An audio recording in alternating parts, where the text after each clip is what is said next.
अजिंक्य आणि शीतलचं लग्न ठरलं होतं. ते लग्न काय बी करून मोडणं शक्य नव्हतं.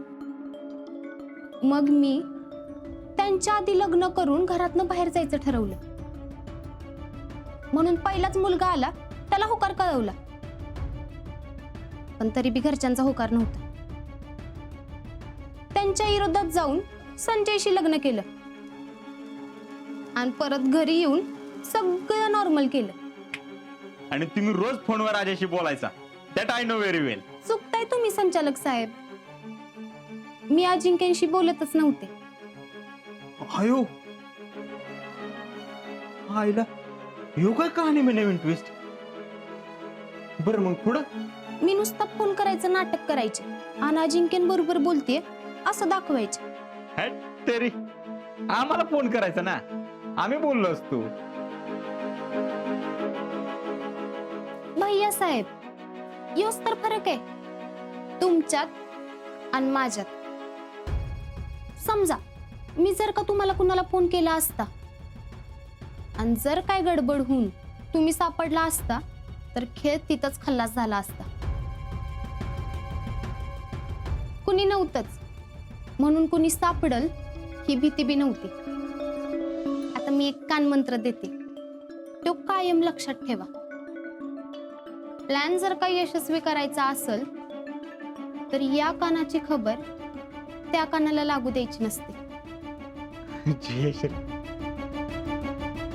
मानलं बरं का तुम्हाला. वा बरं मग पुढं? मग काय, रोज रात्री मी फोनवर बोलायचं नाटक करायचं. संजूला ऐकू जाईल, त्याला संशय येईल असं काहीतरी मुद्दाम बोलायचे आणि तो आला की लगेच फोन ठेवायचे आणि त्यानं जर विचारलंच कुणाचा फोन होता तर विषय टाळायचे. याच्यामुळे काय झालं, संजयचा संशय वाढला आणि फायनली पोस्टमन पार्सल देऊन गेला ज्यात आपण शूट केलेल्या व्हिडिओची सीडी होती. आणि मग पुढचं सगळं तर तुम्हाला माहितच आहे. Mind blowing. VIP माइंड ब्लोईंगच मानलं राहू तुम्हाला. म्हणजे आम्ही राजकारणी सुद्धा एवढं पुढचं प्लॅनिंग करत नाही. राजकारण्यांना हरण्याची भीती असते, मला नाही.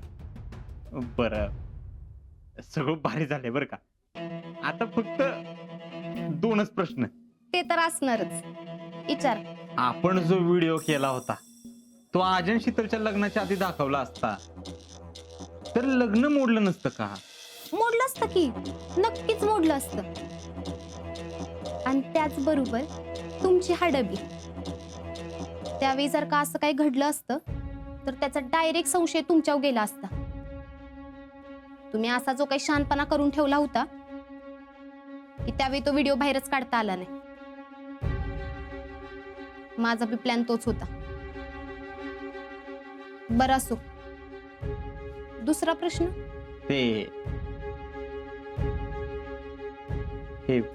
काय नाही, आपलं सॉलिड प्लॅन बरं का तुमचा.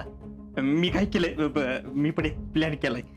तेवढं तुम्ही जरा तुमच्या डोळ्या खालून घालून जरा अप्रूव्ह देऊ टाका ना.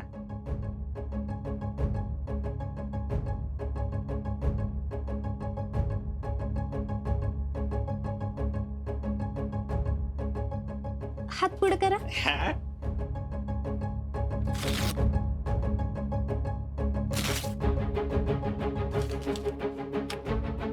अहो काय केलं हे? प्लॅन कागदावर नाही तर हिथं डोक्यात ठेवायचे असतात.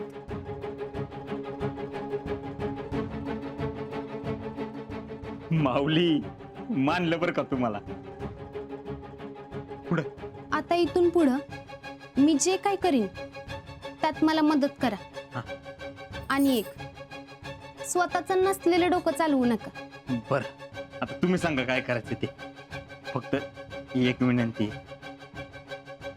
ह्या झाल्या प्रकारामुळे सगळ्या गावासमोर माझी इज्जत गेली आणि ती मला परत मिळवायची. ज्या मुलीनं माझा संसार नाकारला ना, तिचा संसार सुखानं होऊन द्यायचा नाही. तुम्ही म्हणाल ते खरे, मला फक्त शीतलचं उद्ध्वस्त झालेलं आयुष्य बघायचं. होणार, नक्की होणार. आणि तुमची गेलेली इज्जत बी परत येणार. फक्त आता मी सांगते तेवढं आणि तसंच करायचं. उद्या आमच्या घरात पूजा आहे. तेव्हा उद्या पूजेला यायचं आणि शीतलची माफी मागायची. माफी शीतलची? हे शक्य नाही. हे बघा भैया साहेब, एकतर तुमच्या प्लॅननं जावा नाहीतर माझ्या. आणि जर का माझ्या प्लॅननुसार जायचं असेल तर उद्या तुम्हाला शीतलची माफी मागावीच लागेल. आता तुम्हीच ठरवा. एकदा हात जोडून आयुष्यभर त्यांना हात जोडायला लावणं मान्य आहे का आयुष्यभर हातावर हात ठेवून वाट लावायची असं म्हणणं मान्य आहे? वाट लावणं मान्य. उद्या येतो वादळापूर्वीची शांतता हो.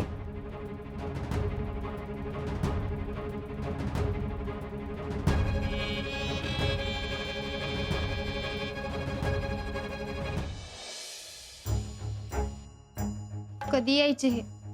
भुकेने पोटात कावळे वरडायला लागलेत.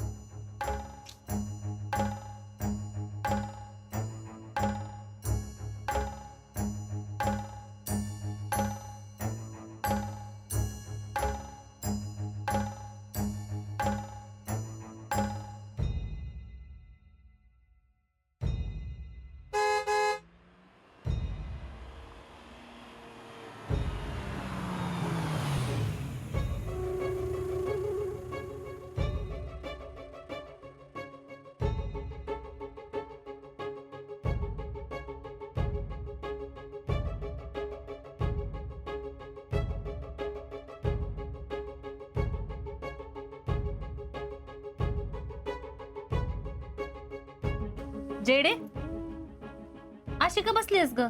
काय नाही, असंच. आम्ही गेल्यापासून इथंच बसलीस वय? वय काय खाल्लंस का नाही? नाही, भूकच नाही. थांब, मी तुला पहिलं खायला आणते.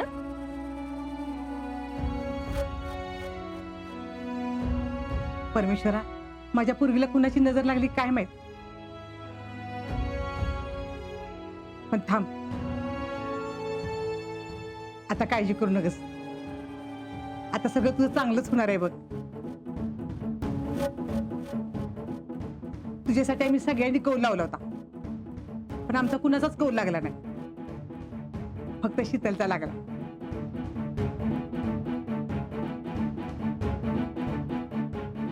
कसला कौल?